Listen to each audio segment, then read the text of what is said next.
Halo teman-teman, jumpa lagi dengan Mimin. Kamu tahu nggak sih, kalau di smartphone yang kamu pegang saat ini terdapat banyak sekali jenis sensornya. Kalian pasti ada yang masih asing dan ada juga yang sudah tidak asing dengan sensor-sensor tersebut. Tapi kamu tahu nggak sih apa manfaatnya bagi smartphone kamu? Kalau gitu kita bahas bareng-bareng yuk.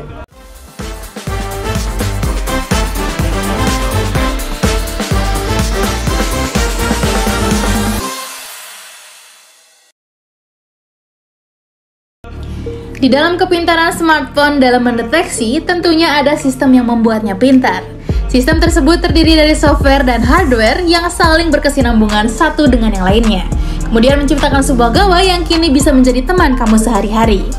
Di dalamnya ada chipset, kamera, baterai, sensor, dan juga hal-hal lainnya. Salah satu faktor yang membuat smartphone kita semakin pintar karena hadirnya berbagai jenis sensor yang ada di dalamnya. Sensor-sensor tersebut bahkan sangat dibutuhkan oleh banyak aplikasi atau game yang ada di smartphone. Apa saja sensor-sensor tersebut? Simak penjelasannya berikut ini. Yang pertama, ada sensor akselerometer. Sensor ini merupakan salah satu sensor yang terpenting di smartphone, karena sensor ini dapat berfungsi sebagai pengukur dan pendeteksi gerakan. Sederhananya, sensor ini mampu membaca jumlah gerakan langkah kaki kamu dan dapat bekerja ketika kamu menginstal aplikasi olahraga. Sensor akselerometer ini juga bekerja untuk membaca ketepatan arah sebuah perangkat pintar. Berkat sensor ini, kamu bisa membelokkan arah mobil ke kanan atau ke kiri di game seperti Asphalt atau Raging Thunder. Sensor ini juga yang bekerja dalam mengatur posisi tampilan layar dari horizontal atau vertikal, atau bahasa ponselnya, portrait dan landscape. Yang kedua, sensor giroskop. Gyroscope atau dalam bahasa Indonesianya giroskop merupakan sebuah sensor prinsip kerjanya saling mendukung dengan sensor akselerometer. Keduanya bekerja dengan prinsip ketetapan momentum sudut. Sensor giroskop jadi pelengkap dalam membaca pergerakan dan perubahan gerakan, dan sensor giroskop ini bekerja dengan sebuah roda yang berputar di dalam cakram. Sensor akselerometer bekerja berdasarkan gravitasi, sementara sensor giroskop tidak. Giroskop mampu bekerja membaca gerakan sampai 360 derajat, dan sedangkan sensor akselerometer seringkali tidak akurat atau kurang akurat dalam membacakan pergerakan. Disitulah sensor giroskop bekerja. Sensor giroskop juga terbagi menjadi dua, ada yang bersifat hardware, ada juga yang bersifat software. Sensor giroskop yang baik dan optimal tentu saja yang bersifat hardware, alias yang sudah tertanam di perangkat ponsel. Sementara yang bersifat software hanya berupa bantuan saja yang belum tentu optimal.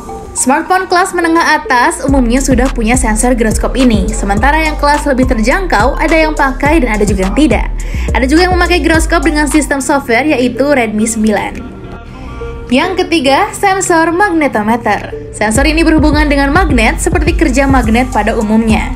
Sensor magnetometer ini bekerja dalam mengukur medan magnet serta menentukan arah kutub bumi bagian utara. Sensor ini sangat dibutuhkan smartphone karena bakal dimanfaatkan aplikasi peta seperti Google Maps. Yang keempat, sensor proximity.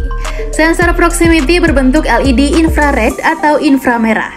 LED tersebut bakal bekerja memantulkan cahaya ke objek terdekat. Kegunaan sensor ini adalah ketika ponsel digunakan menelpon. Ponsel tersebut membuat jarak dan membuat layar otomatis mati.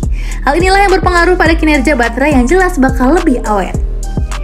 Kelima, sensor cahaya. Sensor cahaya ini hadir dengan fitur mengatur kecerahan layar secara otomatis. Oleh sebab itu, ponsel kamu dapat mengatur seberapa tinggi atau rendahnya cahaya dan mengubah ke mode kecerahan layar ke otomatis untuk kecerahan layar secara otomatis. Yang keenam, sensor termometer. Sistem termometer hadir dengan fungsi dalam mendeteksi suhu perangkat dan baterai. Namun, perlu diketahui bahwa sensor termometer pada tiap smartphone punya fungsi yang berbeda. Ada pula sensor termometer di smartphone khusus untuk mengukur suhu lingkungan. Ketujuh, sensor sidik jari.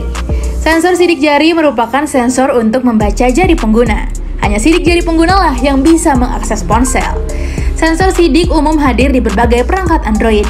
Letak sensor sidik jari sangat beragam. Ada yang di belakang bodi, di pinggir bodi, menyatu dengan layar, dan di era dulu sensor sidik jari ada di tombol home bagian depan.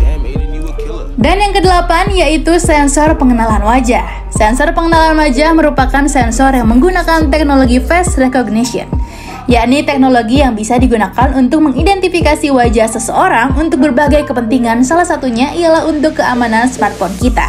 Dan fungsi tersebut juga mirip dengan fungsi sensor sidik jari. Sensor pengenalan wajah ini akan mengenali wajah kamu karena adanya sistem pengenalan wajah atau face recognition, yang merupakan salah satu hasil penelitian dari teknologi biometrik yang paling populer saat ini.